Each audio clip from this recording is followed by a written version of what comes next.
See you down there. Yeah, my brother. Have fun. See you in a few. One fucking get it. All right, 3, 2, 1. See ya.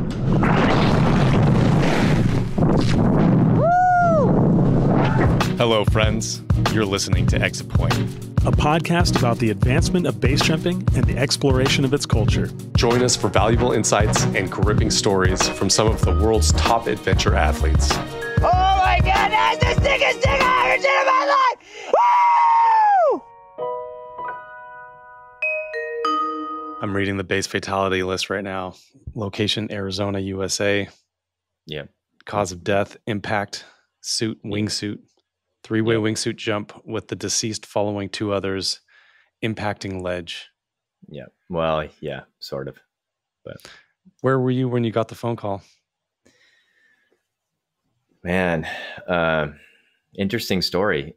So I got up that morning before, like I did in that era, before light, long before the sun came up, and drove myself down to the Bitterroot, the mountains just south of my house, and hiked into the mountains in the dark and just had this amazing morning of, how it is. It's like you can't really explain to people that don't do the things that we enjoy doing, or things like the things that we enjoy doing, what it's like to get out of your car by yourself in the middle of the mountains and walk into the woods, to do in the dark.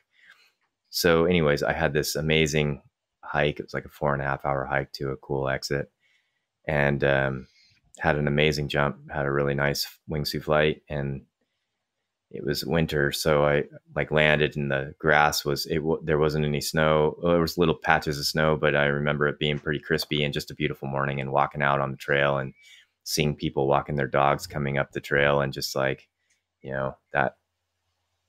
hey, how's your morning? Oh, it's pretty good.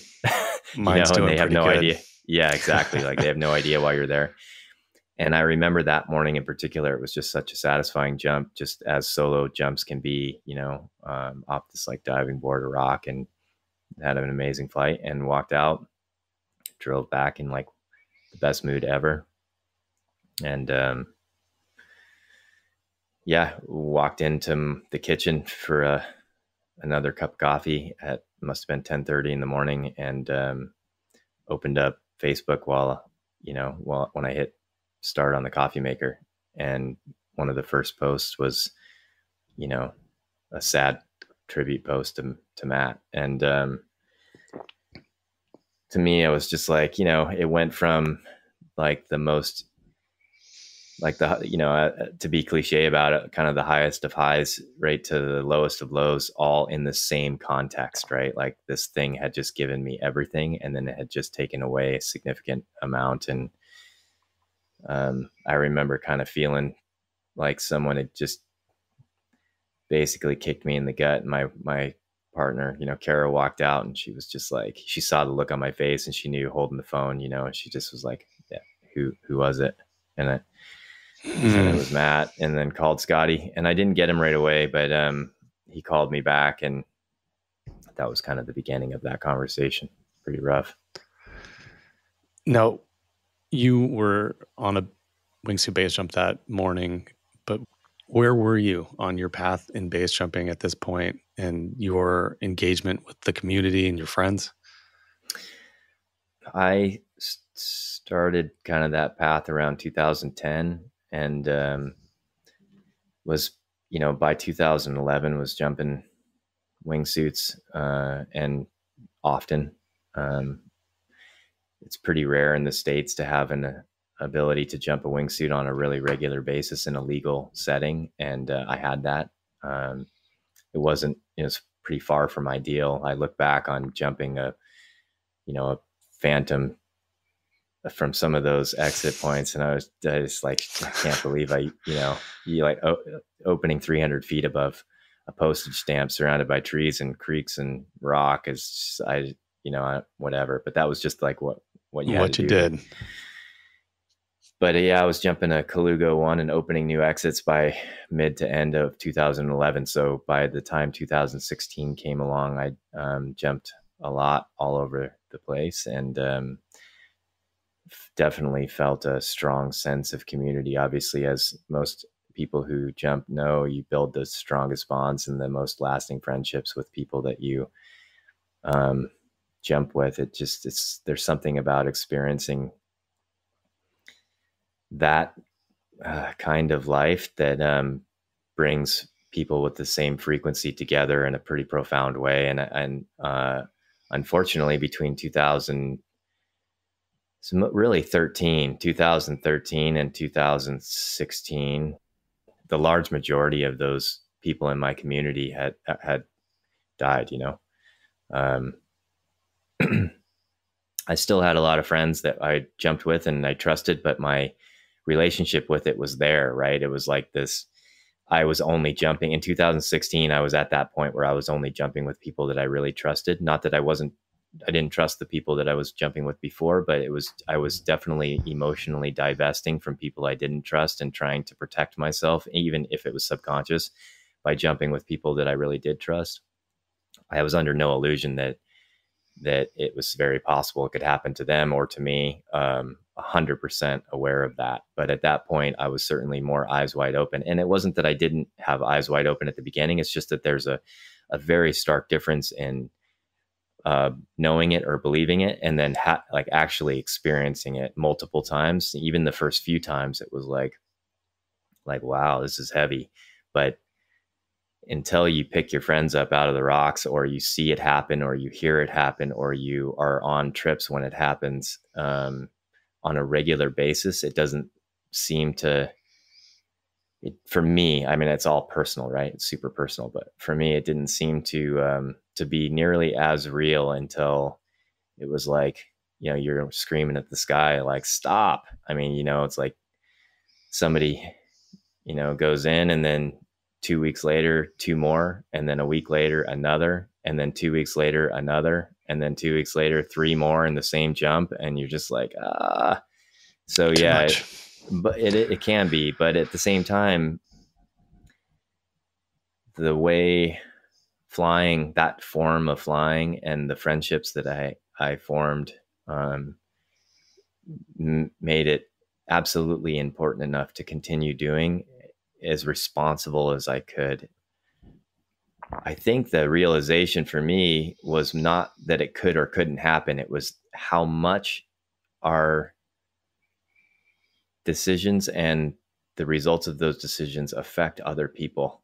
That's something that if you experience enough starts to sink in, and you say, oh, I don't want to live my life for other people. I got to be true to myself and be happy, you know, for the sake of others, right? I mean, that's a thing, to like be as happy as you can and to live the life that you are, that's authentic to you. It enables you to give the best part of yourself to the people that you care about. So a lot of it's self-serving, but some of it is definitely applicable to being someone that people want to be around, you know, and that is potentially a positive influence on the world around you. And I think that that's less self-serving. But when you see people, you know, destroyed, you can be philosophical or logical all you want, and it's still very apparent that pain and grief is something people go through. And when our decisions and the you know, when accountability and character and integrity and all these things matter to you a lot, when you see that, it definitely starts to affect your views of it and maybe the decisions that you make. So, I mean, at that point, by 2016, I certainly had some of the closest friends on the planet were base jumpers, people that I jumped with, and I was still jumping a fair bit, but I had also gone from, you know, jumping hard and, you know, picking terrain lines and trying to like maybe push myself to progress in that sport, to being maybe I don't want to say satisfied, because it's not that, but maybe a little bit more willing to make decisions and to fly on the conservative side of my line, as opposed to, and I kind of started to adopt this idea that I wanted to jump like the jumper I am and not like the jumper I want to be, because in climbing, I sort of realized with a bunch of my climbing buddies that I had spent my entire life trying to hit the end of the rope so that I could get stronger and better and be able to progress in that activity. You know, you have to fail make the mistakes, figure out your weaknesses so that you can improve. And in aviation of all types, whether it be paragliding, flying airplanes, or flying wingsuits, or hang gliders or anything, you can't really do that because a mistake is expensive, you know? And so I sort of feel like that during that era, I had gotten to the point in my own jumping, my own decision making, that I realized for me what was best was for the people around me and for myself, because I love all types of life, right? Like the goal is to be able to jump tomorrow. I had learned that if I jump on the conservative side of my abilities, then clearly I'm going to improve, because with experience you improve, especially in that art or sport or however you want to refer to it. So undeniably you're going to improve whether you want to or not. But if you make a mistake on the conservative side, then those mistakes tend to be smaller and you can usually learn from them. But if you are pushing to be the jumper that you want to be and not accepting of the jumper that you are, and you're trying to improve in the same way that you would that I would try and improve in 99% of the rest of my life, then you make a mistake and it can cost you everything, or more accurately, it can cost everybody else who cares about you everything. And then that started to, like, at that point in my jumping related life, that was like taking hold. I got a new suit and I went to Page, that spot where Matt died. And in fact, Matt was there that trip, and I had just gotten this new suit and all the boys were going hard. And I had this like super strong urge to hop out of the heli and fly lines with those guys. But I didn't know that suit very well. And I was still wanting to learn. And although I was having zero issues flying it, I had a great time having clean exits and flying away from the object, and maybe buzzing a corner once in a while, but nothing like no terrain lines. Flying out and gliding out as far as I could, and flaring and land, and, you know, having a clean opening high and landing on my feet. And I'd still laugh every bit as loud out loud, you know, at the end of every jump. And it was so cool because it sort of proved my point. The guys that I was with, Matt, Marshall, Scotty, Hartman, Jesse, you know, God, it's so long ago. I got to try and remember all the boys that were there, but a bunch of good dudes. And every one of them on every jump, it was like, hey, what are you going to do, Shapiro? And I was like, oh no, man, you guys fly go do your thing. I'm perfectly happy having this jump. And like, there wasn't a jump that happened where one of those guys was like, nah, I'm going to do a 2-way with you. You know, Pat Walker, I think, was there too. And, I remember clearly on one jump, those guys were, I think it was Scotty and Jesse, and I can't remember somebody else, but the three of them were going to burn down this line that was like really, really, really nice. And they wanted to get some footage of it. So I was like, man, I'll just cruise down the ridge line a fair bit and get you guys on a flyby. And Kenny was like, I'm going to go with Shapiro, you know? And so we like took this really nice long walk together and just talked about life the whole time, and sort of scrambled down this like class 4 ridge line and set up a camera to film those guys do a flyby. And man, I'm so grateful for that one walk. Cause, you know, I got to hang out with him a bit, but it was like, man, we were talking these base jumping trips can be noisy, right? And sometimes that quiet moment of walking with just one-on-one could reveal a lot about who somebody is, what they're all about. For sure. And at that point too, you know, like I had met Matt at Lodi, and I had heard so much about him from people like Jordan and Ian and Scotty, certainly. So I knew more about him than I actually knew him. And it seemed that it was probably mutual, like he had was kind of in the same boat. So we had spent time together, but it was always in a group setting. So when we got to go on this hike, it was like sort of an affirmation that the assumption we were on the same frequency was like pretty obvious, you know, and we'd talk about all kinds of things, what was important, what wasn't. You had heard a lot of things about him. What were some of the things that you had heard? That he seemed to me like, and I say this you know, I don't know, not like in a clandestine way, but it was more like it was from just comments that people would make about him than actually talking about him in a pointed way. But it just seemed like he was kind of a hub of a group of people who were more aware of important factors of life that maybe a lot of us don't pay attention to, like freedom, and how important that was, and how important it is to be artistic and to see the world in a way of like focusing on what we have and not what we don't have, you know.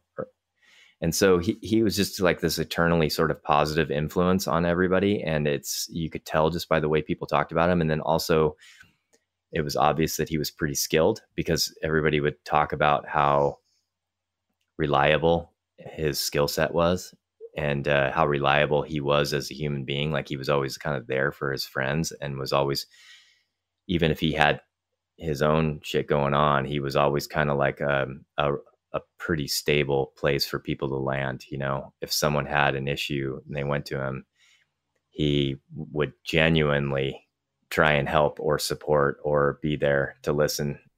And he also, when I did meet him, he seemed like a pretty calm presence. He wasn't like loud and obnoxious or abrasive. He was like really, you just walk in and you kind of get that energy or that feeling from him, that he was like a very solid human being, and someone that it was real easy to enjoy being around him, just sharing time with him. So yeah, although I didn't really know him until a bit later, I had already had this preconceived notion based on the small amounts of personal experience that I had around him, and then a lot of comments from people that I have a lot of respect for and a lot of love for, people that I actually did hang out with and jump with and travel with a lot, you know.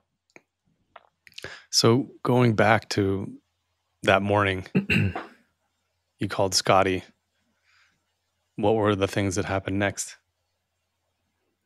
Well, and I mean, you know how this feels, right? When you get a phone call from a close friend who's in a lot of pain, and it involves, you know, the negative consequence of something that we both choose to do, right? It's like when you make these decisions and you're aware that it affects other people, and then it bites people. It's like this affirmation of like, I don't know, there's this weird sense of accountability of like being part of this, somehow being a stronger part of the loss than just an observer, you know? I don't know if you feel that same way, but I'm always like, ugh, you know, Yeah, like, ugh. it's almost, I don't want to simplify it, but it's almost like a coping mechanism. It's like you want to move into action, Right. as a distraction and as a force for good, right? Yeah. Because you know that the people that you care about, the people who are valuing the same sort of things that you do, you want them to feel better. You want yourself to feel better. You want the people around you to feel better. This is like the only thing that you can do. Yeah, that's exactly right. And also, you know, at that point, I knew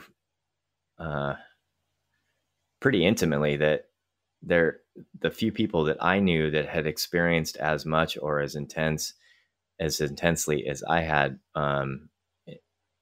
in the base community, like Scotty was at the top of the list. I mean, you know, it wasn't that many years before that we went through the process of seeing Alex Duncan go in front of us, and you know, we both got mama down to that police station in Sion to identify his body and to fill out all the paperwork. And so we had, you know, it was pretty intense. And he was there also when we recovered Stanley, you know.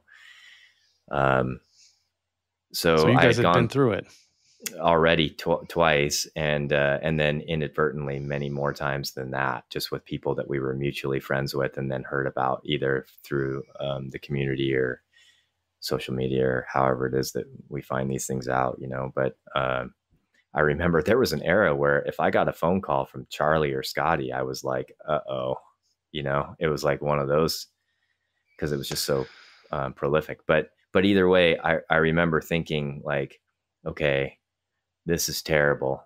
I wonder how Jill is doing. I wonder how Linda is doing. That's his mom and his girlfriend at the time. And then I remember sort of putting all that aside and being like, dude, how are you doing? You know, to Scotty. And he was like, not good, man. And then, you know, I hate to ask, but what happened, and the reason why I wanted to know was because I'm super familiar with that spot. I was in there on some of the, might have been one of the first trips in there with Nick and that group. Stanley was there. And then on that trip, we were opening exits. And definitely took part in opening several of those exits in there, and knew the spot. And so when he gave me the lowdown on what happened. Before you tell me that, can you paint a picture of what Pariah Canyon looks like? Pariah is a pretty remote desert environment, fairly close to the small town of Page, Arizona. It's about I got the memory of a goldfish, but I want to say it's about a 20-minute helicopter ride from the Page airport into the canyon itself, but it's remote. Like the hiking trails, it takes a significant amount of time to walk into that canyon. And it's, pretty rugged. There's no infrastructure besides a trail. There's, it's like any other sort of canyon land environment, big red, orange, beautiful cliffs, surrounding in sort of an amphitheater kind of way, this tight river canyon that gets tighter and tighter the further you get towards the headlands. And then the canyon itself is super narrow with overhanging walls on both sides. So where we were flying wingsuits was kind of at the head of the larger part of the canyon before it narrows, where the cliffs were at their biggest, and there was still a width in the valley for not only a nice place to land and pack, but also lots of outs. I mean, you could pretty much land anywhere and be okay down there. Might be a little bit of a walk, but sage flats, rolling hills down to a river basin surrounded by big orange, red, beautiful sandstone cliffs. Sounds gorgeous. Yeah, it's beautiful. Yeah. So you asked him what happened. What did he say? Well, he told me, and essentially, and it's probably a better story for him to tell, but it sounded like he and Matt and Hartman were trying to fly through this notch, and and I know the notch, and when you fly through it, the best entry has a bit of angle to it. And so you have to kind of enter the notch in a turn, and then you fly through this small crack, and then it opens up into wide open airspace. And what had happened was, in the order that they jumped, I want to say Hartman was last, and he overtook Matt along the way. And some of it didn't make sense because Matt flew so fast generally.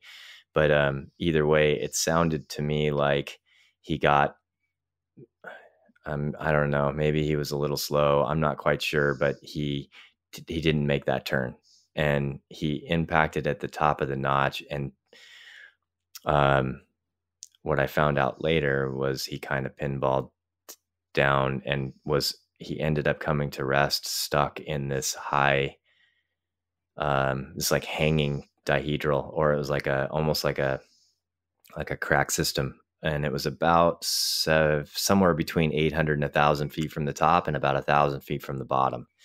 And he was so deep in this thing that they could see the canopy, but that was about it. And I know from Scotty's description that they, it was like the classic, they flew through, they landed, they turned around, and hey, where's Matt? And then the panic started, and just like hoping that he had not made the crack and turned out and landed on the other side of the feature, or had maybe done something that wasn't expected, but that was okay somewhere. And, in this instance, that wasn't the case. I can imagine that the communication inside of a remote desert cliff area was problematic too. You couldn't just hit them up on the cell phone. That's right. And whenever we went in there, and I wasn't there that particular trip, so I don't know. But when we were in there, the group was very safety conscious as a group of base jumpers would be. Like, we had an inReach or several inReaches, and several of us had medical training, and we had gear to get people down if we needed to, some climbing gear. And then, of course, like I said, we were never out there without a helicopter. So being able to get someone to medical professionals quickly and efficiently and independently, right? Like not having to call Life Flight or to get in touch with emergency services. We were equipped to do that. But the way that he crashed posed an interesting challenge, right? Something that made being self-sufficient a little bit more problematic. Yeah. So what I found out, and at this point, Scotty had known this. So by the time I was aware of what was going on, he was already aware of what was happening. And, although there was maybe some time delays to sort of confirm some of what they were telling him, he had been working with the sheriff's department and the liaison to be the go-between with the people who were involved in the canyon that day, and what turned out to be the Grand Canyon high angle rescue team, or the helicopter team. And I found out later it was the same group of guys that had longlined Stanley off of that feature in Zion when he died. So it's my understanding that they're like some of the most capable helicopter rescue crews, or the crew members in the country, and that crew in particular was definitely the right people to call in this particular instance. And where he was so deep in this sort of hanging crack system that they couldn't get the rotor blades close enough. The rotor blades would be too close to the tower for them to get a line to him, or to get even a rescue worker into the gully or the crack system that he was in. Where he came to rest, he was in this deep gash, far up on this almost freestanding sandstone tower. And the area he was stuck in was so steep that it would take getting rotor blades right up against the wall, if at all even possible, to get a rescue, one of their high angle rescue guys on the end of a line to the bottom of the thing that he was stuck at the top of. It's kind of hard to describe, but it was so steep that the helicopter where he would be to put somebody even at the bottom of where he was stuck would be into the wall. So they just couldn't do it. And then the challenge came with the fact that the top of the tower was like the size of a dining room table. You couldn't land a helicopter up there. You could barely even get a skid on it. And even if you did get a skid on it, getting off the helicopter and onto the tower was really exposed. And then it was covered in snow, and all of the ledges below were covered in snow. And it would still take not only technical climbing skills, but extremely the rock was terrible. It's like you could literally carve your initials with your thumbnail in this rock. It was more sand than stone. So sinking bolts in there, creating some sort of anchor, even if they were able to drop off at the top to then rappel down to where he was. Yeah, we didn't know any of that at that time. But yeah, bolts didn't, you couldn't get it. You couldn't put a bolt in that rock at all. And, even assuming that you could, which we did at that point, it just didn't. It would be extremely serious in terms of technical competency for any team of people to climb from the bottom to where he was, and then from the top having to come out of the helicopter onto the tower and then find a way to get to him. In those types of scenarios, the amount of personnel required to do it safely and methodically would be maybe in the numbers of 4 to 7 or 4 to 6 guys. And if it just didn't make any practical sense at all to put 6 people on that wall. And not only would you be overloading under reliable anchors, but you would also have people exposed to rockfall. And there's like flakes hanging on that thing the size of a house that would come off, if you touched them. And treacherous. It was just, it was a hazardous environment for sure. And the idea of putting, these guys didn't make the decision to go base jumping. So to put them in peril, and, they all have families and stuff, for someone else's decision when the person that they're trying to recover and not rescue is already deceased, it didn't make any sense within their risk matrix. Totally understandable. And they tried. They were obviously really compassionate to Linda. And I think with a lot of professionalism and a lot of care flew out there several times and orbited where he was and located and analyzed and tried to come up with a plan that made sense. And they just couldn't. And, being that I ended up there, I 100% agree with them. There is no way that it was a very slim chance somebody else wasn't going to become a victim by being up there, in that capacity. And I say that because although those guys are skilled professionals and they train year round, they're not climbers, and none of them are climbing A5 and building anchors and doing first ascents. And Scotty said, when I was like, hey, what next? Like, what's going to happen? And he was like, well, it turns out that these guys can't go get him. But man, Linda, Matt's mom is not doing okay with that. And the rest of us aren't either. Like, we can't just leave him up there. And I didn't really offer any type of solution. I was just sort of, like anybody else would, trying to rack my brain as to what the decision was. And honestly, like, you get to put it into context, within a week, maybe 7 or 8 days later, I had a plane ticket to Cape Town to basically fly to Africa and get on a sailboat and sail with 2 other guys across the South Atlantic. And I didn't have a return ticket. I had no idea how long it was going to take. So I was about to go on this like massive adventure of uncertainty. And then I remember Scotty, and, it would be interesting to hear him say, because my memory's a little bit fuzzy on this portion of it, but I remember him saying, I'll call you back. And he called me back and he said basically what I said before. Hey, the search and rescue guys can't go get him. It's understandable. It doesn't fit, what makes sense in terms of the risk they would be putting themselves in to get him down. But we're all having a really hard time with this. And I can't leave him up there. And can you come and help? And I remember at that moment kind of feeling like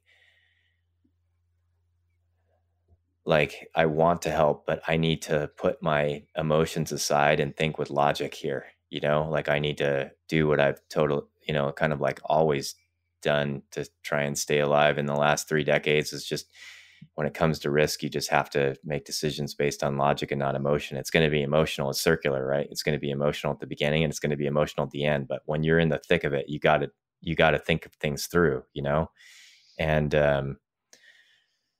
and all of it came in like, can I, should I, will I? And also, how is this going to affect other people? And I remember telling Scotty, hey man, I need to consider this. Yes, I do want to help, but I need to consider this and let me think about some things and I'll call you right back. And I remember asking Kara, I was like, I'm about to leave for 2 months. Like, this is what happened. She is obviously as experienced as anybody at that point, because it had happened several times in the past with people who had stayed at her house and that we had traveled with and that she knew. And I mean, Jesus, those guys, like Graham used to read to my daughter on his lap, like, she was experienced. And she was like, I'll never forget it. She looked me in the eye and she was like, I really, really, really don't want you to go and do this, but you need to go do this. You should go. And I was like, okay. At that point, I felt like I had all of the support I needed to just do whatever needed to be done. Like, whatever it was. I mean, I hadn't really considered the idea of, at that point, I was still just thinking about the act of the climbing part of it, or the whatever had to be done, the work part of it. I hadn't really considered, even though I'd sat with Stanley after he was up there for 11 days and, blah, blah, blah, all these other experiences. I hadn't really thought super hard about what it was going to be like to find him. But I just knew that it needed to be done, and that my own decisions in life and my respect and love for Matt and for our community in particular, and my feelings for Scotty. Like he's like, I just needed to do whatever it was that I could to try and help. And so I called him back and I said, yeah, man, I'll come down. I don't know how to move forward. Like I need a plane ticket. And if I'm going to do this, I don't want anybody else up there. I don't want a group of people. I need to, it's going to be sporty. And I want to make sure that if there's anybody else up there, that I'm going to trust that person. And there's only a couple of people on the entire planet that I'll go do this with. So if we can get one other person to do it, I don't want anybody inexperienced up there. It's just going to complicate things. And he was like, totally get it, man. No problem. And I said, okay, well, the two people I can think of that I would go up there and do this with are Steph Davis and Ammon, Ammon McNeely. And Steph had a whole bunch of, they were really supportive from afar, because she had a whole bunch of stuff going that she just like literally physically couldn't get out of in the short time that we had, because I had this window to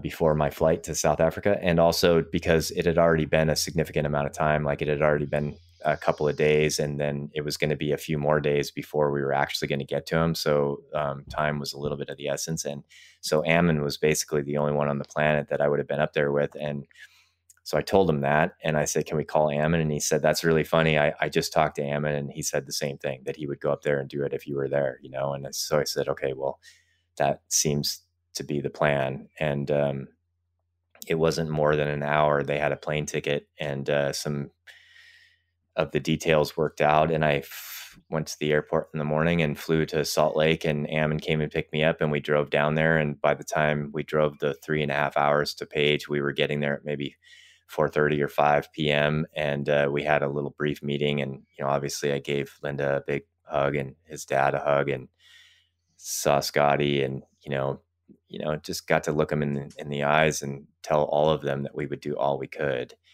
But we need to see what we're getting ourselves into. So we jumped on the helicopter on a 44 and flew out there that evening.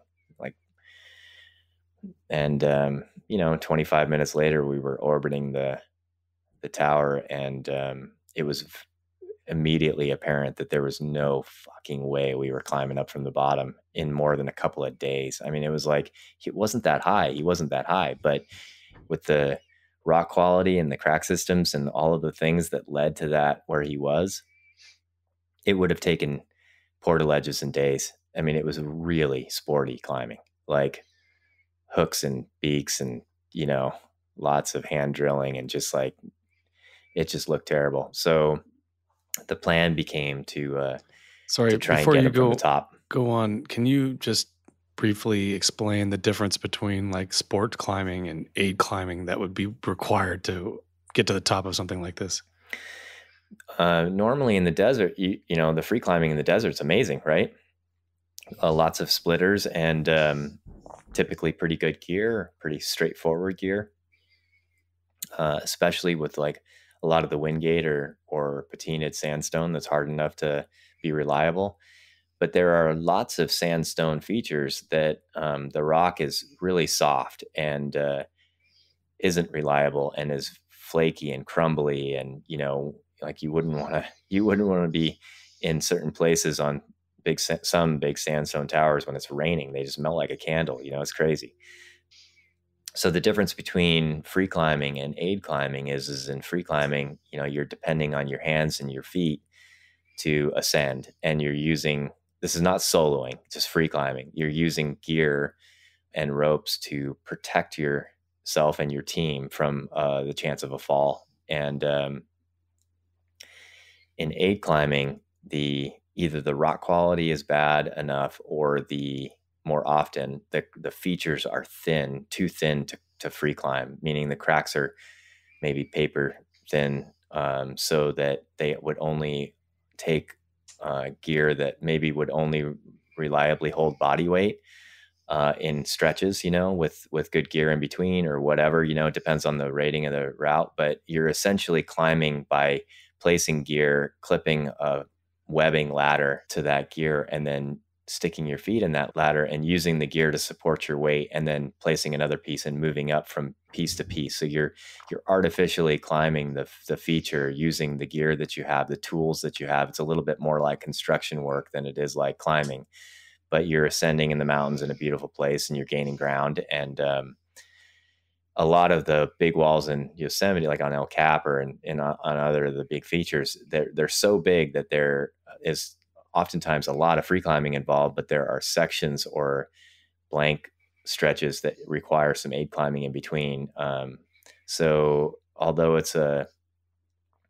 there's more emphasis on free climbing these days than aid climbing, whereas in the past it was maybe more prevalent, there's still a significant requirement for having those skills in the big mountains if you want to get to the top of something. If it's like really big, it pays to have some aid climbing skills. And both Ammon and I have spent eras in our life in the past doing a fair bit of walling, and Ammon more than most others on the planet. The guy was he was legendary in Yosemite to not only be able to aid climb very hard routes. And what defines a hard aid route is its danger. It's such a subjective thing.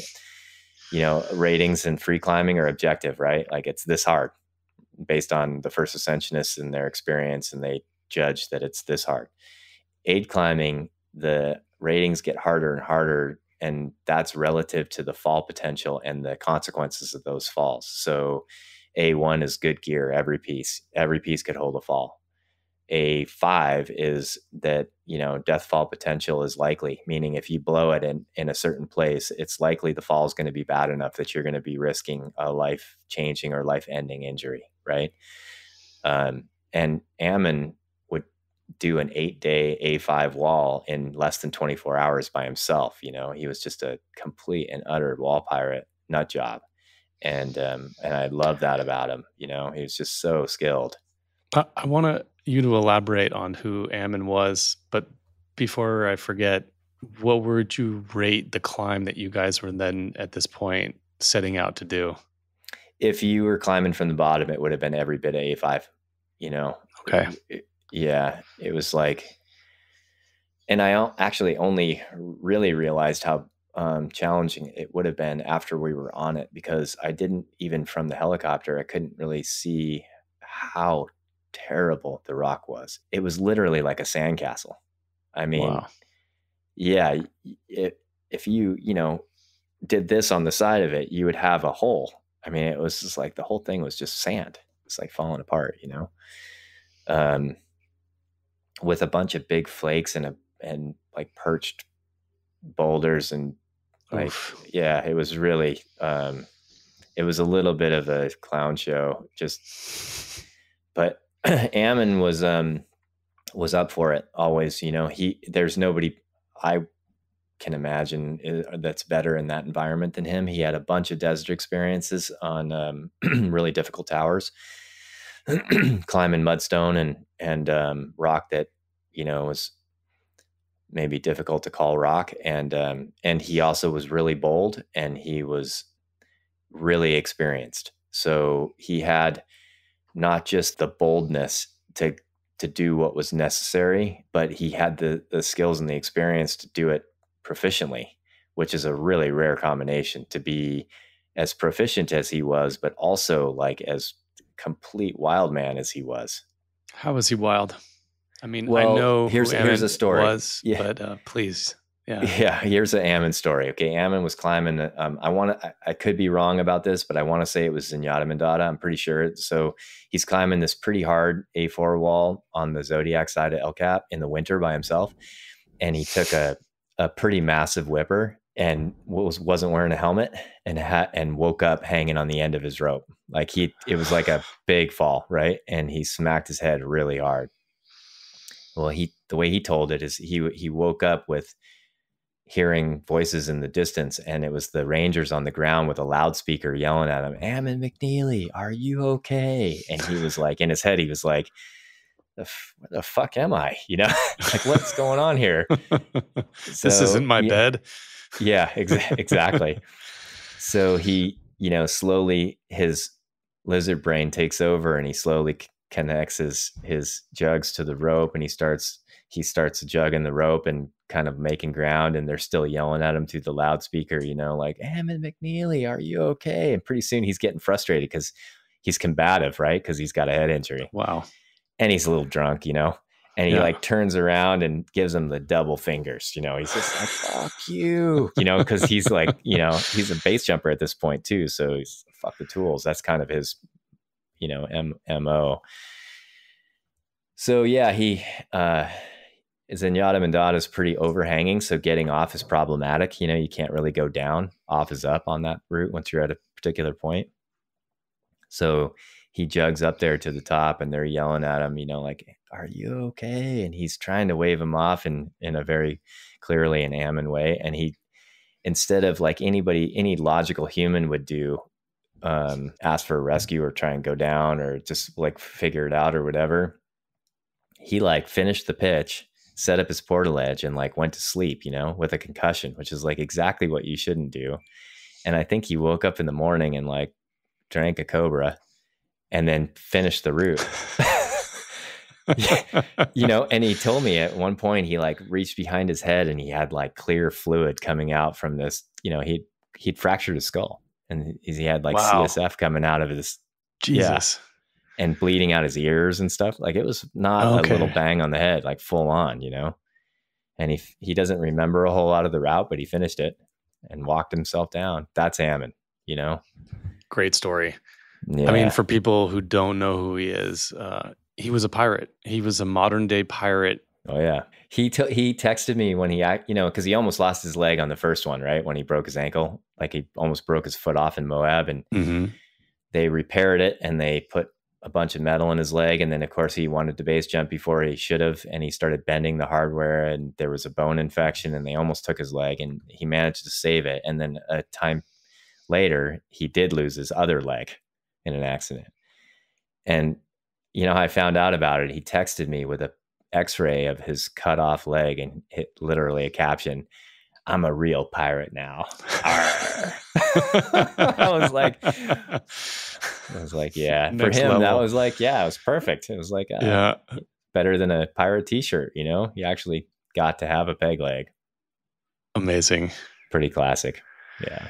The guy had a heart of gold though. I mean, he was one of the ways I always describe him is he cared about everybody and didn't give a fuck about anything, you know, like he was just that guy. He's like, yeah, let's do it. The answer is yes. But if you needed him, he would drive 10 states to help you change the tire. Like he was just like, he had the biggest heart. And yeah, I didn't know him very well, but we skydived together at Lodi. And I was a newbie at the time. And, you know, drop zones are notorious for not being nice to new people. But he was always especially cool. There. Yeah, especially at Lodi. And he was always cool and real forthcoming with info when I'd ask him questions, you know, and he was part of the whole crew that was getting into wingsuits and base jump and stuff. And so, yeah, I have fond memories of chats with Ammon. And yeah, what a different kind of person. Like he's not the kind of person that you meet at work or in your normal day life. He did, you know, he steered way clear of that kind of lifestyle. Yep. He was exactly him 100% of the time. Like there was never a life he was living other than exactly his, you know? And I think that was pretty common in that sort of overlap between the Stone Masters and the Monkeys, you know, that Yosemite generation of folks like Stanley and Dean and Leo and a lot of the guys that I was definitely going to Yosemite from the early 90s and sort of like spent some time with a lot of that group individually, Chili Dog and, you know, just all those guys. But I think that era of climbers in the valley in particular had this sort of thing about them, you know, where we were doing stuff that required kind of like, you know, not just going for it, but almost like, you know, that whole fuck the tools, like I'm going anyways kind of mentality. But because you were doing things that required quite a bit of risk, the love that you felt for your homies and the people who wanted that kind of life, like was so strong that it was hard to not also be super empathetic and, you know, just loving and patient and just whatever. So like I said, that's kind of the way I describe him, is he cared a lot, but didn't give a fuck, you know. He was a good dude. He's the man that you trusted to do this recovery operation with too. So you guys were been flying around and you got an idea of maybe where you would start. What happened next? We made the plan and went back to the hotel room and racked up for the who knows what's going to happen, just about anything. Brought a bolt kit and a driller from my place, and we put together a wall rack, and we talked to the chopper pilot, the 44 pilot, and you know, we were all pretty aware that we couldn't hover with two people in gear in the bird, so we would fly in the morning, which we did. Got up super early, remember, before light, and drove. It was kind of an interesting drive to the airport. Said, you know, told those guys we'd do our best. And interesting in what way? You know, anytime you're going to do something that has like true uncertainty, like you have no idea what the outcome is going to be, it's a pretty introspective morning, you know, like. So were you guys quiet, or were you? No, yeah. Both of us. Yeah. I mean, we'd both been there 1,000 times, you know, but yeah, you know, he knew that I supported him 100%, and I knew that he supported me 100%. And at that stage, we were in that mode where we weren't doing anything, but I was there for him and he was there for me. At that point, it wasn't anybody else, you know. And we knew, I mean, I can't speak for him, but I sort of had this sense that we both sort of understood it was going to be a pretty adventurous day. You know, it was going to be a pretty wild day. And we got there, got in the helicopter, you know, like I said, told those guys that we were going to do the best that we could, and then choppered out. And I remember it was a pretty quiet ride out there. And when we got to the canyon, the sun hadn't cracked the cliffs yet, you know, so although the sun was up, it was really shady and super cold.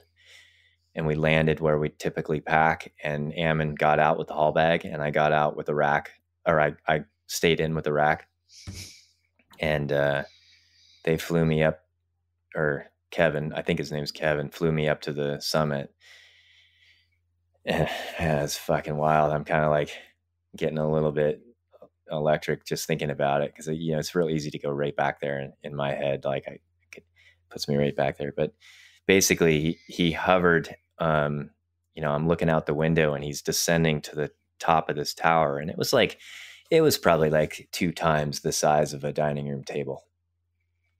And when we got to the point where he put the front skid on the snow and was hovering there, I remember seeing him, because I was behind him. I remember seeing him really focused, and he was like, "Okay, I got it, get out." And I was like, "Really? You got it?" And he's like, "Yeah, get out now," you know. So opened the door, stood onto the skid, took one step, you know, over a bunch of air and onto the snow, and then laid down, you know, face first into the snow. And he just basically picked the skid off, and in a big banking descending turn, just peeled off, left me up there, you know. So I'm up there in approach shoes, which are pretty slick, and the top is covered in snow, and, you know, it's like 1,800 feet or something on all sides. So I kind of like walked around and looked over and saw that on one corner there was a bit of a ledge about 8 to 10 feet down, and I threw the rope down onto the ledge, and then got on my hands and knees and kind of kicked my feet together to get the snow off, and backed back to the edge, and then down climbed onto the ledge. And it was like,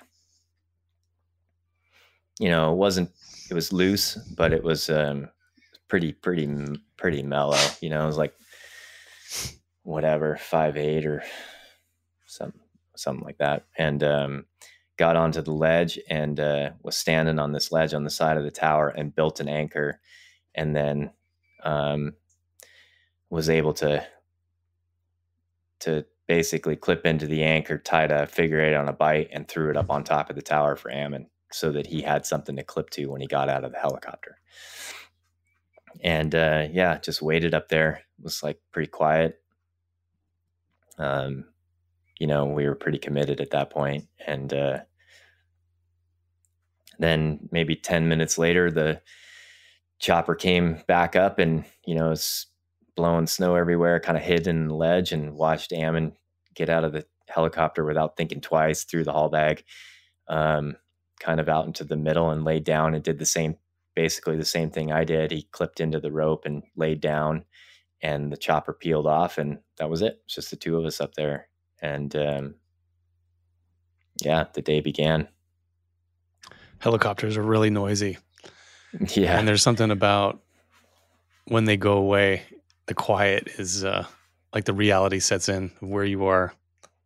Yeah. And it's funny, the contrast between the peace of that place and the violence of that helicopter, it was kind of like we were both pretty glad it was gone, because now we're like feeling pretty comfy. We were like in our element and totally comfortable up there, and I had a pretty good anchor. It was reasonable, and we could sort of start the process. So what time of day is it at this point? It's early. It was still pretty shady everywhere. I remember I pulled the driller out and tried to drill a bolt, and it was then that I realized we were completely fucked.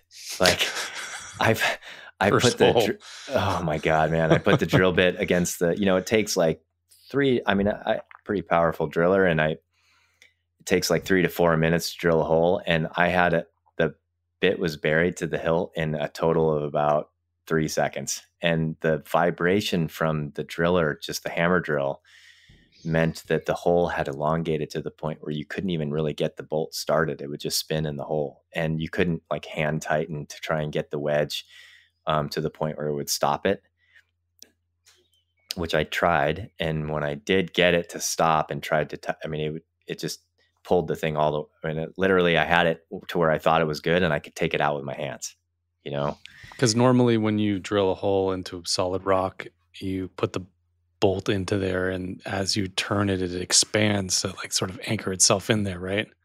Yeah, you have like a wedge anchor of some sort, like a 5-piece rawl is a sleeve with a wedge, and when you tighten it, it pulls that wedge into the sleeve and expands it to a point at which it has lots of surface contact with the hole, and it won't come out. And you're really depending on the shear value of the bolt in terms of impact load, but the bolt has to stay in the hole, and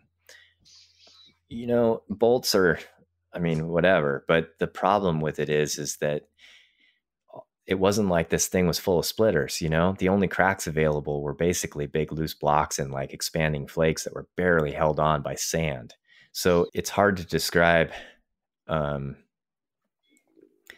Each anchor was like a puzzle that needed to be figured out, and it was pretty challenging. And there's some old school desert tricks that you can use. And at this point, we're not in the mode where we're like, although we were definitely not leaving a bunch of stuff, anything really, we weren't in like leave no trace mode. If I go to try a new route in the Himalayas, like no bolts, like I'm not into bolts, I don't want to leave anything. If you do it correctly, you don't leave evidence of your ascent so that the next party can have the same experience, right? But in this particular instance, we're talking about Ammon's 185 pounds. I'm 165 or 167, and Matt's every bit of 200. And then we have like, at least 50 pounds of gear, a haul bag, a grade 6 haul bag to put Matt in. We have a full wall rack, a driller, a bolt kit, like it's a lot of gear, heads and pins, and a lot of iron. So building chintzy anchors or worrying about leaving something wasn't really on our minds so much. But when we couldn't place bolts, it was like, oh, okay, this is going to be a little more complicated than sort of expected. So I started building warthogs Like I would drill at an angle like you would a tent stake and pound a baby angle, a pin, basically a piton at an angle into the rock. And it was so soft that you could sink it to the hilt. And I'd do 2, sometimes 3, and equalize them all and then back them up with micro stoppers and wires and stuff in behind flakes and just like whatever else I could find and sort of equalize the whole mess. And Ammon at that point was like, I was like, you want to like swing leads here? And he was like, no, man, you're doing good. Just keep doing that. And we'll just do this system, So I was leading the rappels and trying to clean off as much loose rock as I possibly could. And then he would clean the anchor to its bare minimum so that we could keep all of our gear for future anchors and wrap down with hardly any weight, but on like the sketchiest form of the anchor, Mm-hmm. And I'd tie him off to a tagline so that if the anchor pulled, he was still connected to me, but the anchor that I was building wasn't good enough to sustain that sort of fall anyways, But either way, we were trying to be as safe as we could. And it was adventurous, certainly, pulling off big flakes. And, it was important for us to warn those guys because at this point, I want to say Scotty and Adam Crum and Matt Froelich and a climbing buddy of mine, Wilson Cutbirth, they were all down at the base, kind of hiding, from rockfall, to be there, not only for some emotional support, but also like to be a communication conduit for the search and rescue guys. And because they were obviously, I was pretty surprised that they were willing to allow a civilian recovery attempt, but they were. And I think that they still wanted to be aware of what was going on out there. So Scotty was in contact with them with the plan being that if we got him down, they would come in and long line him out, get him out.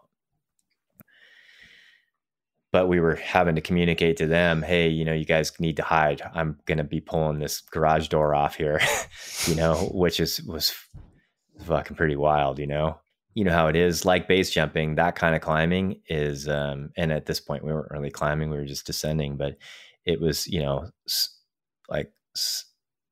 slow is smooth and smooth is fast. So we were just doing everything very intentionally and communicating as you would if it was serious, which it was.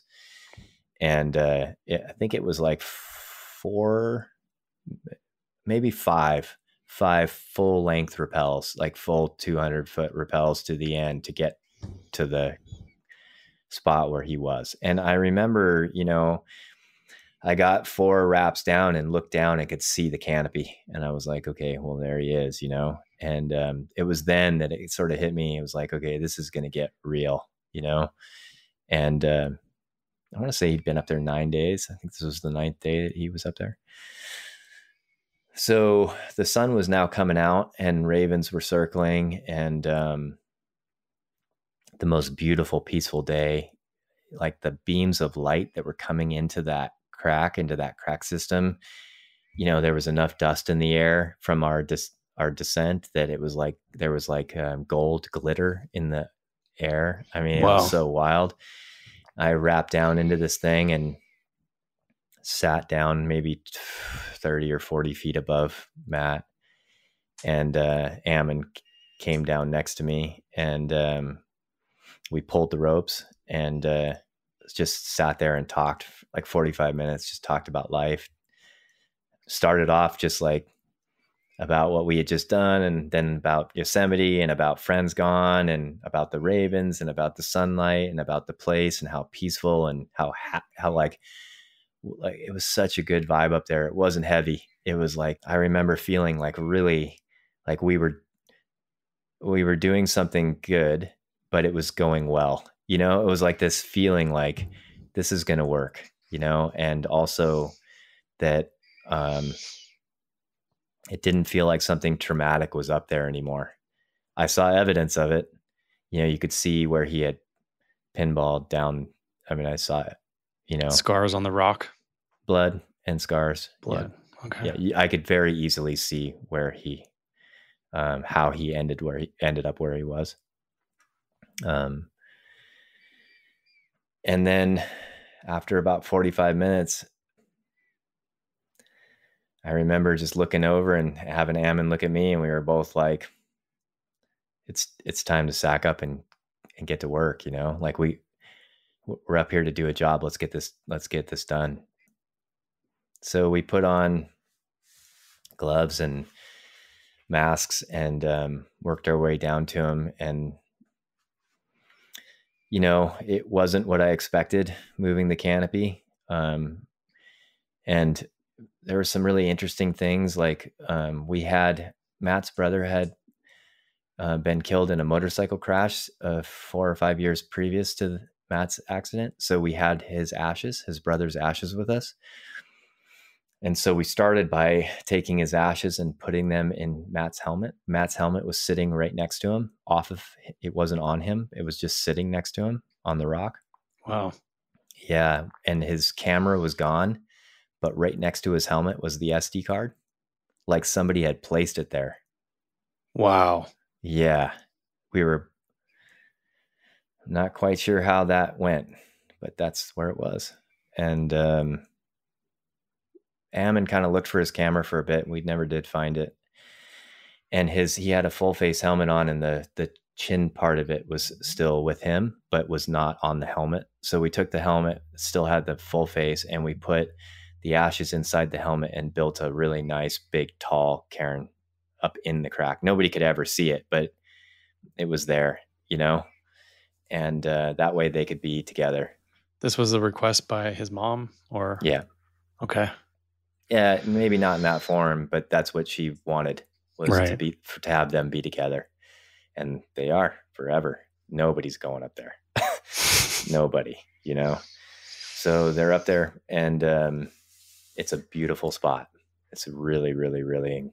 I feel lucky for having been there. It's a beautiful spot. I just brushed over that. The SD card and the helmet were just placed on the rock there. I'm kind of speechless. That's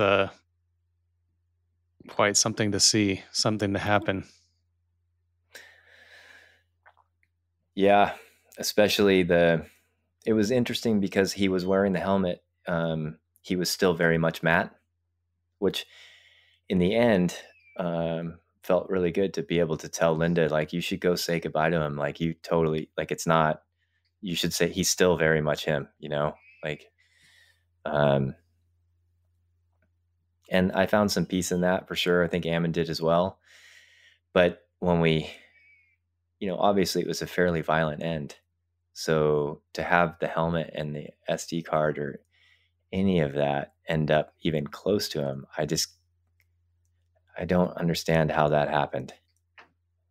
But that's what I found. That's how I found it. It literally was like somebody put it there. But yeah, so we took the SD card, had several moments of just celebrating him in our own way. And neither one of us said anything, but once we built the cairn, and then we sort of snapped out into, all right, like, this is going to be fucking terrible, but we need to do this, you know? And, you know, I don't know how much you want to get into this, but it was like, you know, it turns out it's not easy to get someone out of a situation like that. So we built an anchor. It's like 7 or 8 cams, and like equalized the whole mess and built like a 6-to-1 and I straightened him out as much as I could. And we hauled him out to a place where he was maneuverable. And then we got him respectfully put into a body bag, and then tried to get him into the haul bag. And it didn't work at first, and we had to try another way, and we managed to get him in again respectfully. And once he was in the haul bag, I sort of realized, like, I kind of snapped to and realized that there was some sound, and I looked out, and, you know, Jill and Linda are in a helicopter hovering like 200 yards away from the wall, just like crying their eyes out, watching the whole thing. I mean, I think it might have been a little bit after that, like when we were building anchors. My memory is a little fuzzy, but I think that they were actually up there when we already had him in the haul bag and we were trying to get him out to the edge. But either way, I remember that hitting me pretty hard. It was like, we never lost sight or sort of the view that this wasn't a bag. This was our friend, you know? But I remember that bringing it like to another level of real. Yeah. So we were in this gap and we couldn't get him out of the gap we couldn't get to the ground without getting him closer to the edge. So Ammon put me on lead and I just like led out these ledges, and it was easy climbing, but it was like 200 feet of it or something. I led sideways, traversed this like series of ledges for about a rope length, and then built a pretty burly anchor as much as I could. I remember when we hauled him out, we strung a line in between my anchor and that like 7 cam anchor that we equalized to get him out of the crack, and built a super, super, super tight Tyrolean. And we blew a bunch of cams doing that. Like they blew the rock out, you know? But then he took the time and kind of like backed that anchor up as much as he could. And we strung this Tyrolean super tight and clipped the haul bag with Mat in it to the Tyrolean. And then I put him separately on belay on a completely separate anchor, and in case the Tyrolean blew. And then he sort of like, I set up I think it was a 6-to-1 actually, and pulled, because there was so much friction, you know, I just like basically body hauled the haul bag sideways across the Tyrolean, and Ammon, while belaying Ammon on a Grigri or a micro, I can't remember, but I was pulling him across, and he was climbing along with the bag and moving it across and trying to like, you know, I kicked off as much loose rock as I could, but he was definitely breaking off a bunch of shit. And he got over to me with the bag, and then we had another, I want to say it was like 6 or 7 wraps to the ground. It was quite a bit because it was a long day. I remember it was like, now it's like mid-afternoon. And this part was like pretty harrowing. Unfortunately, the first wrap, we lowered Mat first, and the bottom of the bag, we didn't realize it until, so the bottom of the bag hit a small ledge and started to teeter off because there was still weight on the rope. I didn't realize that it had gotten hung up. So once it teetered to a certain point, the bag came off the ledge and shock loaded the anchor, and the whole anchor bounced. And I remember both of us were like, you know, it was kind of like, one of those moments. And because we probably had 600 pounds on the anchor, you know, so to shock load it meant these sketchy anchors. Yeah, sketchy. Okay. It was sketchy. I can imagine each rappel, you're transferring your weight onto a new anchor, that whole sort of stress was. And that was the thing, was when the bag went, not only did it shock load the anchor, but a whole bunch of rock came off that ledge and crashed down below. So we had the combined, you know, anchor bounce, you know how all the beaners make that sound. It's like wind chimes, you know, and then rock exploding everywhere. And we were just like, holy fuck, this is hectic. So we decided that I would wrap down to the bag and wrap with it, you know, and Ammon would lower it as I would go, and I would just yell at him. And as so you could sort of kick off the wall and sort of like I could manipulate the bag and kick off a bunch of loose rock, you know? And again, I would like yell down to those guys, hey, look out. And I'd pull off these like, you know, front door size flakes, or kick off a bunch of, you know, I'd get to another little ledge or whatever. And luckily, close to the end of each rope length, there was a small stance or something that made it obvious that was where the next anchor should be. And I, you know, drill some warthogs and back it up with some pins and, you know, stuff cams that were useless basically, but whatever. Just do as much as I could to feel good about it. And then I'd just be like, anchor secured. And Ammon would be like, all right, I'm cleaning. And he would clean everything up and wrap down on a single line to me. We'd pull the rope and, maybe we did double at that point.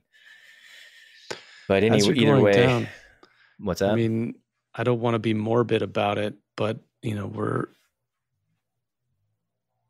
with a body that had been up there for quite a long time. That's, I mean, from my search and rescue experience and, being called as a medic to houses where, people hadn't been responding for a week. It's quite an intense smell. So, and to be working hard with that right there. Yeah, well, when we found him, like, I say this gently, where I expected something to be, there would be something else, like where his waist was where his head was, and where his head should have been, his foot was. And I mean, he would twist, so I had to untwist him in every way you can imagine to get him in the bag. It was terrible because, like you, I was a healthcare professional and I can separate from those sorts of things, but this is my friend, this is a guy that I had a lot of love for, or have a lot of love for. And like I said, he was still very much Matt. So I was like looking him in the eyes, That's hard. Very, it was a really impactful moment. Certainly something that I will be with me forever. And in a way that it's not the same as like the other. Same with Stanley, for sure. Sitting with Stanley was similar. Just because he was such a dear friend, he's such a close friend. So, but here's the thing though, man, is better me than them, that's the way Ammon and I looked at it. It's like, fuck, better us than them, at least Linda doesn't have to deal with this shit. Like, she's going to see him and he's going to be him. Like, he's going to be laying down peacefully and he's going to look just like Matt, and it's going to be okay to say goodbye to him. And I still find a lot of peace in that. Like, like Belcourt said to me once, Bill Belcourt, he was the head of R&D for Black Diamond forever. And it's just he's such a brilliant dude. The guy is like, he's a really, really, really experienced, skilled climber in the big mountains even. And a grandfather of paragliding. The guy's a badass paraglider pilot and just a very logical and good human being. And he was like, hey man, we make these decisions, we decide that we're going to put ourselves in these positions and we assume that risk and we're okay with it or we're not. And that's our decision. But the families don't sign up for that part of it. Like, the families who support us, who say, we want you to be happy. We want you to live your life. We want you to do the things that make you fulfilled as a human being. We support you. They don't sign up for this part of it. Like, so that's the thing, right? Is like, I don't care how gnarly it was or how sad it was or how traumatic it was, that's a burden I'm willing to carry. Like, based on my own accountability, like my own self-responsibility and my commitment to the community. Like, every single person in the base jumping community, whether I know them or not, whether they respect me or not, whether I've jumped with them or not, it doesn't matter. Every single one of us has made a decision to accept that level of accountability. If we have our head screwed on, if we really have thought about it, we have made that decision.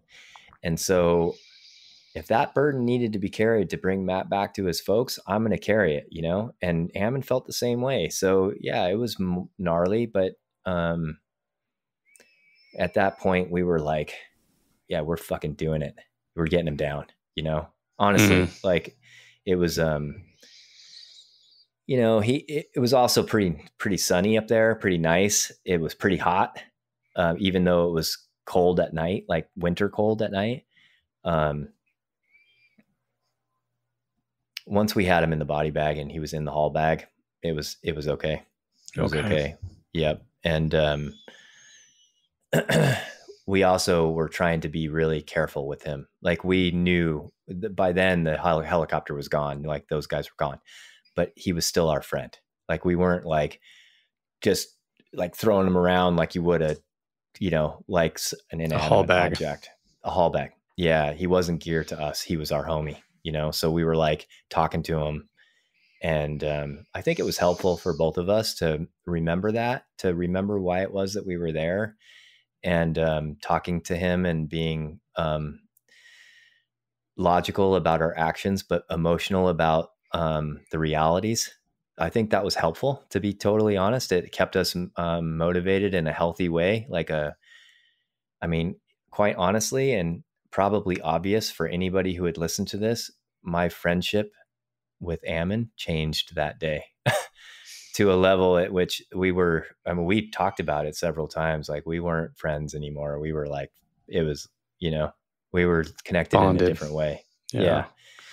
There's something about strength and being service to others, particularly your own community. And it sounds like you had that sort of strength of being there for your community. I mean, as you've mentioned it before, but there's something to be said there, right? Was this the first time you had experienced that? No.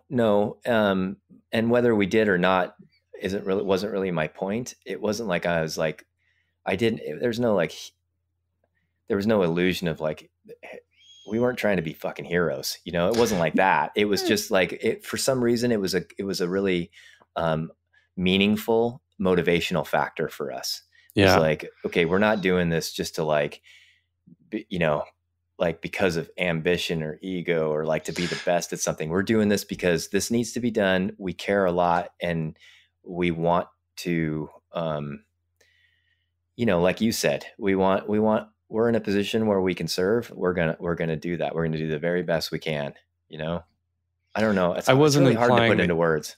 Yeah. And I wasn't implying that you were doing it to be a hero, that there's a certain strength in being of service to others.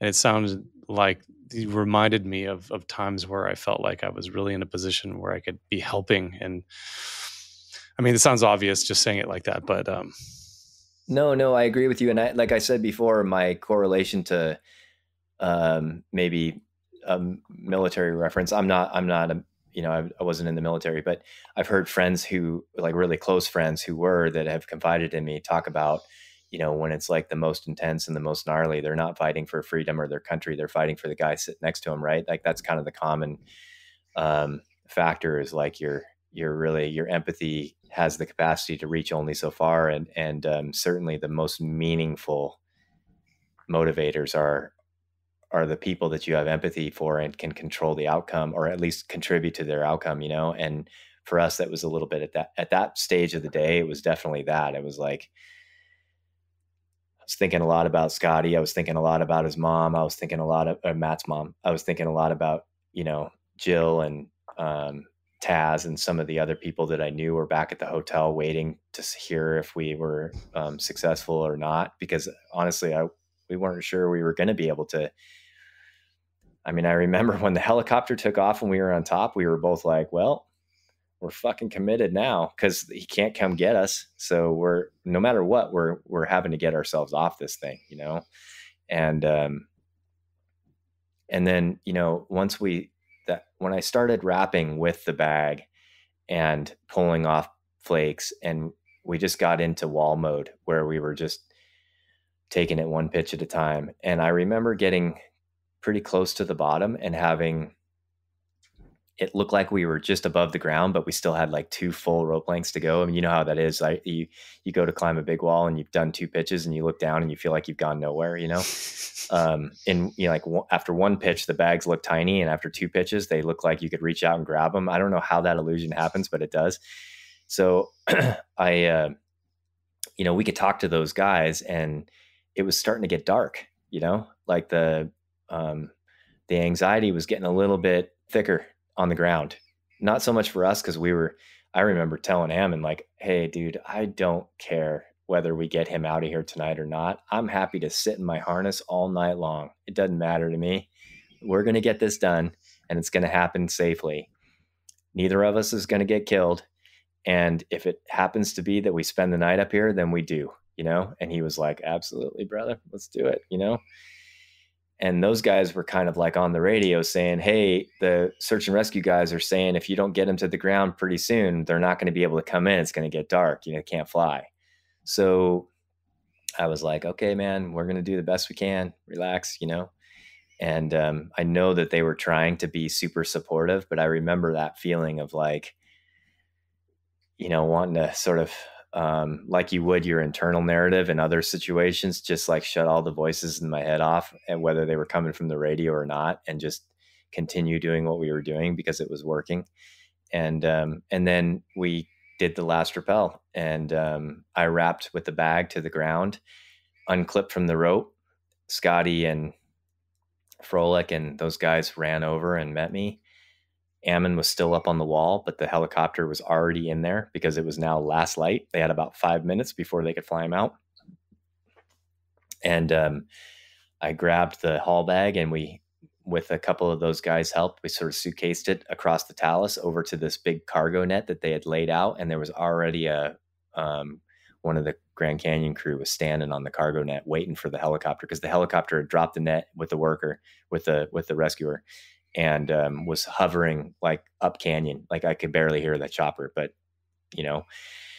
And I walked over, and those guys turned, once we dropped the bag in the middle of the net, you know, I still had a helmet on, so I could stay there. Those guys walked back, and the guy was wearing a buff or a balaclava with goggles and a helmet. And I'll never forget it. He was like, Jeff, we got to stop meeting this way. And I looked at him, and I looked over, and he kind of like lifted his goggles up, and I recognized his eyes. He was one of the guys that got Stanley off. So the last time I had seen that dude was in 2013, getting Stanley off West Temple. And wow. So he recognized me right away, you know, and I was like, yes, sir. You know, like, probably be good to not meet this way again.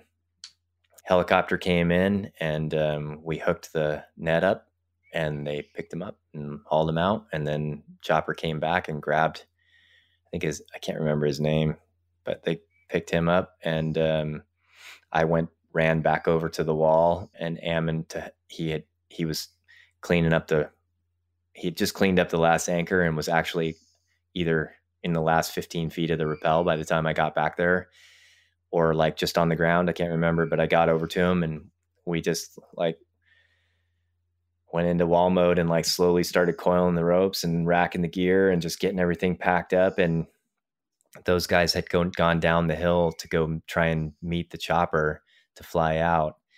And the chopper pilot was basically calling up to us on the radio, saying, if you guys can get down here, please do. 'Cause I can't, 5 more minutes, I can't fly. And I looked at Ammon, and I was like, I'm walking out, man. I'm not going to hurry, you know? And he was like, sounds good. Sounds good to me. Let's do it. So I called down and say, hey, you guys go ahead. No worries. We're going to walk out, you know, it's all good. And Scotty was like, I'm going to walk out too. And then the rest of them were like, yeah, we'll walk out. So the helicopter took off empty, and those guys waited for us, and we walked down to the bottom. And it was like, man, it was like 7 or 8 miles. It was a long walk, and there was like 10 or 12 creek crossings. And I remember by the time we got through a few of them, like the boys were over it. They were like just shoes and socks and, you know, just walking through the water. They didn't give a fuck. And you can always tell the climbers, right? Like Wilson and Ammon and I, we'd stop at every one and take our shoes and socks off and like walk across as carefully as we could, and then get on the other side and dry our feet off and because it was a long walk. I didn't want my feet to get wrecked, you know? Yeah. And it's so funny. I remember telling this story to one of my mentors, my climbing mentors, this guy, Gray Thompson, who is a legendary character. He's in his 80s now and still climbing, but he's like first ascents all over the world, and as early as the 60s in Dartmouth Climbing Club. He told me, hey, we were going climbing one time. He's like, hey, Jeff, you want to know what makes a good alpinist? And we were like carrying like 80-pound packs. I was like real interested. It's like, yeah, please tell me. And he's like, he sits down and he's like, someone who's willing to change their socks when they need to. And I was like, that kind of stuck with me, you know? So anyways, we took our time and we talked about life, and the stars were fucking brilliant. Like the sky was so clear and the stars were unbelievable, and it was a cold night, and the sound of the creek. And I just, like every other part of the day, we just took it one step at a time, and must have been 2 or 3 in the morning or something. We got back to the parking lot and got a ride back to the hotel. And it was like, kind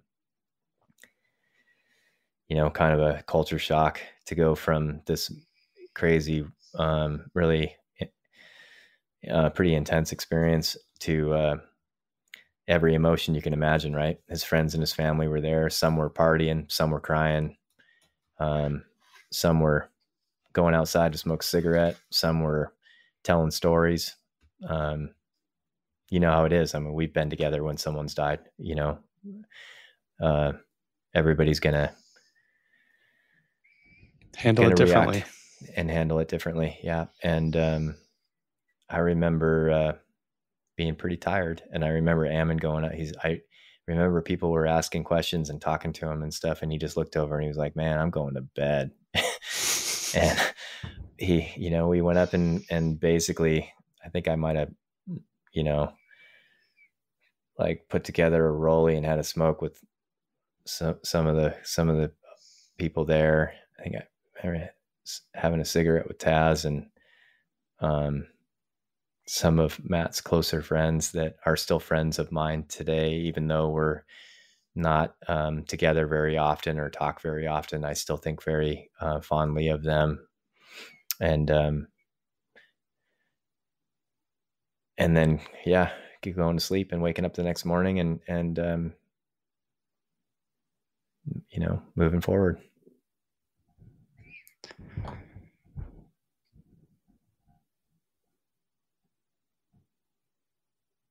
It's kind of an experience that deserved a walk off. Yeah. And then, it's, I don't know about Ammon. We certainly talked a lot afterwards, but we never really talked about that. He and I never really talked about it again. To be honest, we just didn't. I think everything that needed to be said was said, I will say that I went home, certainly feeling like my entire life, and it's one part of our conversation that we did have up on that ledge, is that I felt like my entire life had pointed towards that moment. Like it almost seemed like all of the selfish desire and ego-driven adventures that had happened in my 20s into my 30s, and how all of that had sort of evolved into a more sort of experience and process-based goal relative to my climbing related life and jumping too, but climbing in particular, that all of like the climbing and the close calls and the times that I'd had to bail and like get myself out of like really tough situations, and all of the walls that I had soloed, and the jumping and the solo jumping and the hang gliding and paragliding, all the lessons that had been learned perfectly prepared us, or me at that point, for doing that. And that somehow getting him home to his parents made all of that other shit make sense somehow. It was like a really strange, and I know that that's not true. I mean, that's just some weird thing that's in my own head, my own little like personal narrative, or, like the voice in my head is just sort of like, whatever. To be fair, I sort of felt that, as if I'm honest. And then I got home, and, 4 days later, I fly to South Africa, and not long after that, get on a boat, and I crossed the Atlantic with 2 buddies for 33 days. We're at sea for 33 days. There's a lot of introspection that can happen during that time, so it's like a lot of thinking and a lot of clarity. I was really grateful for that time, because there was like so much unsettled. It's kind of like, I remember that night I slept because I was so fucking tired, but for days after that, sleep didn't come that easy, and it's not because I felt bad or good or anything like that. It's just that there's a lot to process. There's a lot to unpack, there's a lot to unpack, and it's not about me, right? Like none of this is about me. I'm just an insignificant part of all of it. But I still, you know, we as emotional beings still have to process the things that happen to us that eventually become who we are and how we view like they become our worldview, right? It becomes the way we sort of like deal with the decision-making factors of what's important, what isn't, like what's trivial. And for a while, to be fair, I had to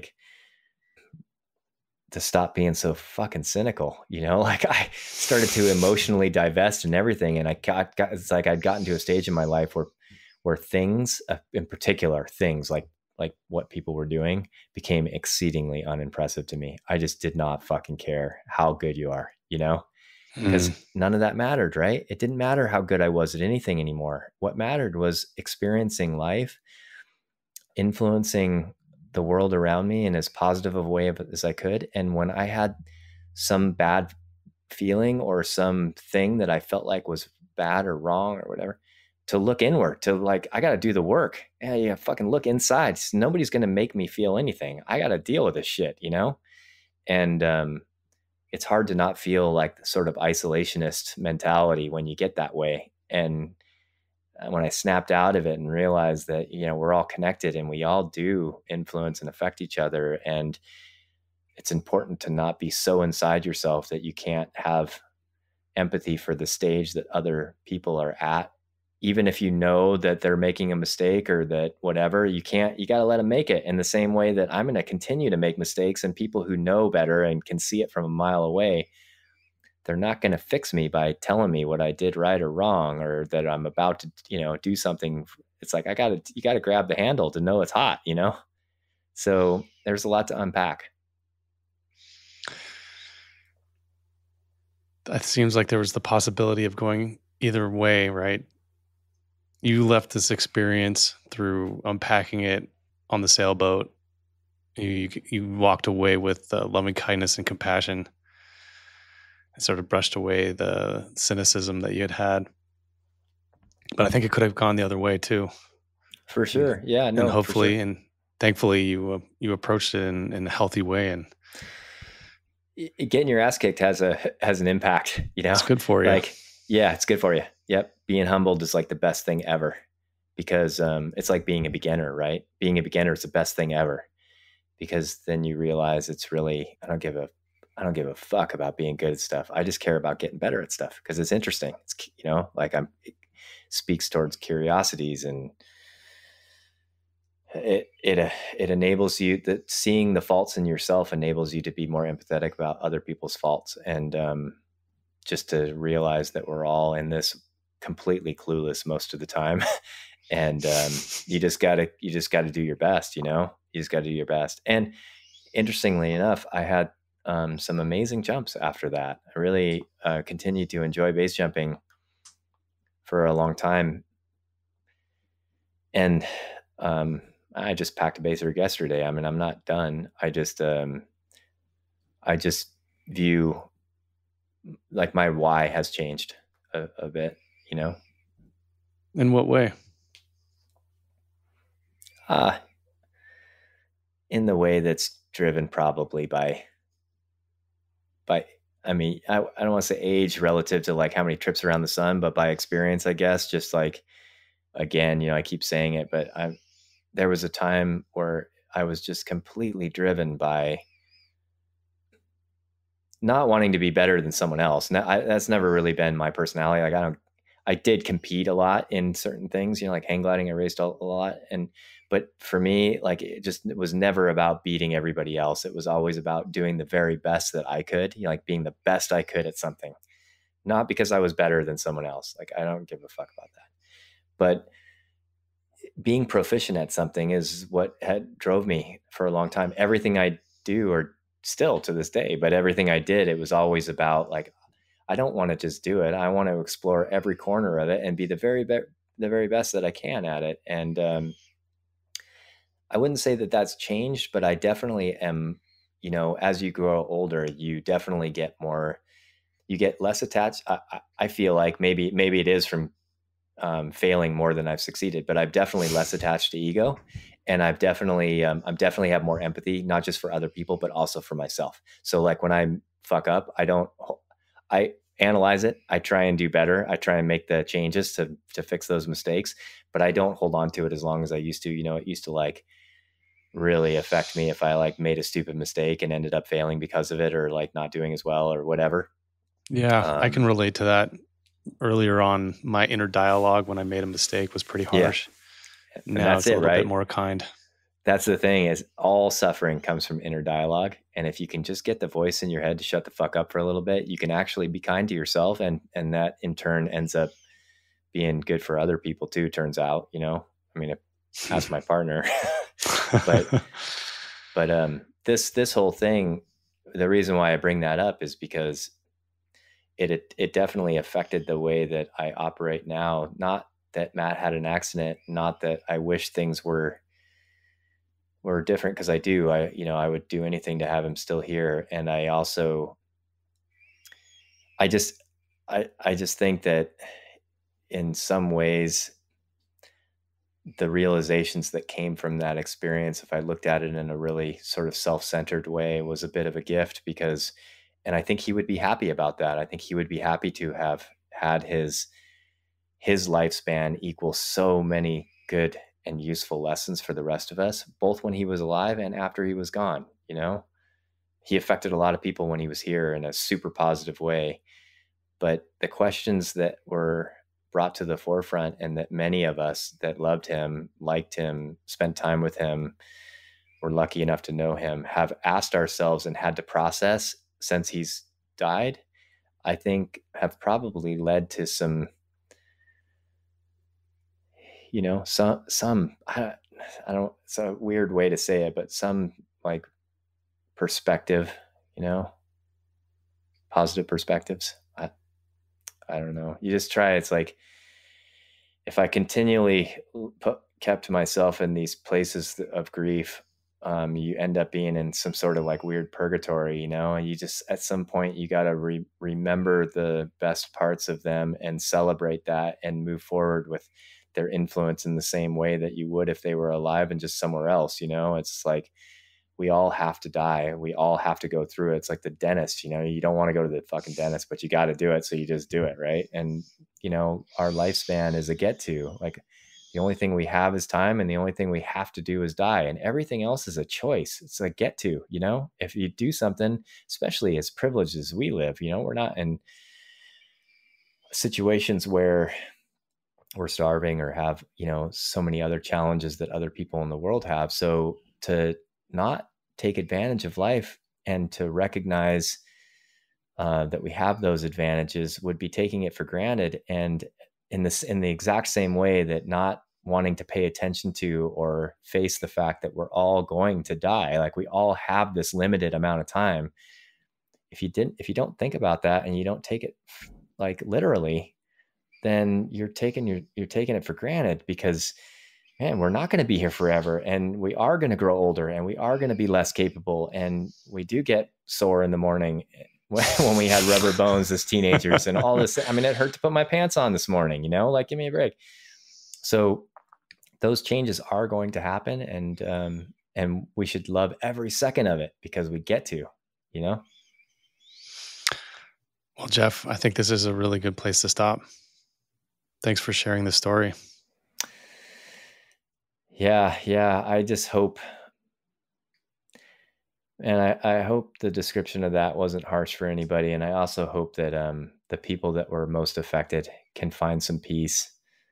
It really was a beautiful life lived, and where he ended up was a beautiful place. And I think the fact that in the end,